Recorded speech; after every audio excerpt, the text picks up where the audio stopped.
അസാധ്യമായത് ജീവിതത്തിൽ സംഭവിക്കണമെന്ന് നിങ്ങൾ ആഗ്രഹിക്കുന്നുണ്ടോ? എൻ്റെ ജീവിതം മനോഹരമായി മാറണമെന്ന്? എന്നാൽ അതിരാവിലെ എഴുന്നേറ്റ് പ്രാർത്ഥിക്കണം.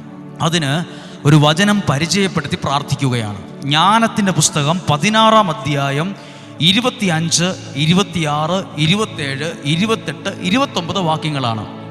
ഈ വചനം വായിക്കുമ്പോൾ നമ്മളൊരു പ്രധാനപ്പെട്ട കാര്യമാണ് പറയാൻ ഉദ്ദേശിക്കുന്നത്. അതുകൊണ്ടാണ് അല്പം ആമുഖം കൂടിപ്പോയത്.